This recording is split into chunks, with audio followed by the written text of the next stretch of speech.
Hallelujah. मेरी ओर से सभी को जय मसीह की। आशा करती हूँ कि आप सभी ठीक होंगे और परमेश्वर के नाम में बहुत सारे आशीषित होंगे। तो आज का हमारा जो वचन है वो है नीति वचन चैप्टर 16। आज जो मैं वचन पढ़ने जा रही हूँ, इससे पहले मैं आप सभी को एक बात बताना चाहती हूँ। अगर आप मेरी वीडियो स्टार्ट कर रहे हो तो इसे कभी भी बीच में मत छोड़ो। इसे पूरी वीडियो को देख के अंत तक आपको अपना जीवन को बदल सकते हो और डबल आशीषित हो सकते हो। तो मैं वचन पढ़ना स्टार्ट करूँगी, पर मैं आप सभी से ये विनती करती हूँ कि आप वीडियो को स्किप मत करना और पूरी वीडियो को देख कर जाना। मन की युक्ति तो मनुष्य के वश में रहती है, परंतु मुंह से कहना यहोवा की ओर से होता है। मनुष्य का सारा चाल चलन अपनी दृष्टि में पवित्र होता है, परंतु यहोवा मन को तौलता है। हालेलुया। इस वचन में आपको सभी को पता लगा होगा कि साफ साफ परमेश्वर क्या कहना चाहता है कि मनुष्य तो सोचता है कि हाँ, मेरा सारा चाल चलन सही है, पर परमेश्वर देखता है, उसके मन को देखता है कि ये मन से, ये रीति से ये काम कर रहा है, ये काम सही है या गलत है। इसलिए परमेश्वर हर वक्त अपनी दृष्टि से हमें देख रहा है कि हम क्या कर रहे हैं और क्या नहीं है। परमेश्वर की आंखें हम पर हमेशा लगी रहती हैं। और अपने कामों पर यहोवा पर डाल दे, हंस से तेरी कल्पनाएं सिद्ध होंगी। जब हम अपने सारे काम परमेश्वर पर डाल देते हैं तो हमारी जो कल्पनाएं होती हैं वो सब सिद्ध होती है, जो हमारे काम होते हैं वो सब बन जाते हैं। यहोवा ने सब वस्तुएं विशेष उद्देश्य के लिए बनाई है, परंतु दुष्ट को विपत्ति भोगने के लिए ही बनाया है।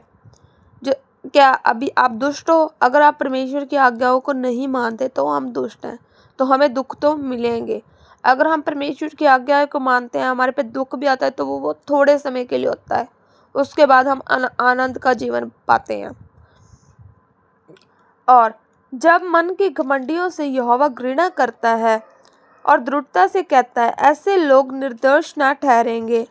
अधर्म का प्रायश्चित कृपा और सच्चाई से होता है, और यहोवा के भय मानने के द्वारा मनुष्य बुराई करने से बच जाता है। जब हमारे दिल में प्रभु का भय होता है और डर होता है तो अगर हमने कोई बुराई भी करनी हो तो हमारे मन में क्या आता है? एक डर आता है, भी ये बात मैं करूं या ना करूं। जब किसी के चाल चलन यहोवा को भाता है तब वह उसके शत्रुओं को भी उससे मेल कराता है। जब प्रभु की नज़र में हम सब कुछ सही करते हैं तो हमारे जो शत्रु होते हैं उनसे भी हमारा मेल हो जाता है। अन्याय के बड़े लाभ से अन्याय के थोड़ा करना भी उत्तम है। बड़े काम करने से आप क्या कहते हैं, थोड़ा भी अगर कर दे पर करे अच्छा और सच्चे दिल से, तो वो भी परमेश्वर के लिए क्या है? उत्तम है। मनुष्य मन में अपने मार्ग और विचार करता है, परंतु यहोवा ही उसके पैरों को स्थिर करता है। हम सोच बना सकते हैं, पर परमेश्वर हमारे पैरों को क्या करता है? उसमें मजबूती देता है कि हम उस प्लानिंग को पूरा कर सकें। और राजा के मुंह से दैवी वाणी निकलती है और न्याय करने उसे चूक नहीं होती। और सच्चा तराजू पलड़े यहोवा की ओर होते हैं, और थैली में जितने बटखरे हैं सब उसी ने बनाए हुए हैं। दुष्टता कारण राजाओं के लिए घृणित काम है, क्योंकि उनकी गद्दी धर्म पर स्थिर रहती है। जब भी कोई न्याय करता है तो परमेश्वर बोलता है उसके मुंह से क्या निकलती है? दैवी वाणी, क्योंकि वो उसको न्याय करने के लिए उसे पूरा और सच्चे दिल से न्याय करना पड़ता है।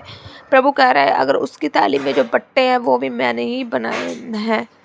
अगर राजा उसमें दुष्ट कर्ण करता है तो वो धर्म में स्थिर नहीं होता। परमेश्वर वो बोलता है वो धार्मिक नहीं है। धर्म की बात बोलने वाले से राजा प्रसन्न होता है, और सीधी बात बोलने वाले से वह प्रेम रखता है। अगर कोई धर्म की बात बोलता है तो उससे क्या होता है? प्रभु प्रसन्न होता है और सीधी बातें बोलता है, और उससे परमेश्वर क्या करता है? प्रेम रखता है। राजा का क्रोध तो मृत्यु के दूत के समान है, परंतु बुद्धिमान मनुष्य उसे ठंडा करता है। राजा के मुख से चमक और जीवन रहता है, और उसकी प्रसन्नता बरसात के अंत की घटा के समान होती है। बुद्धि की प्राप्ति तो चोखे सोने के क्या उत्तम है, और समझ की प्राप्ति चांदी से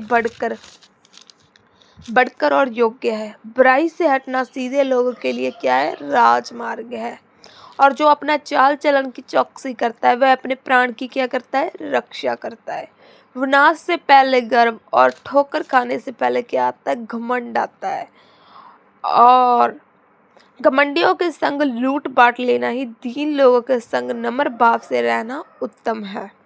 जो वचन पर मन लगाता है वह कल्याण पाता है, और यहोवा पर भरोसा रखता है वह धन्य होता है।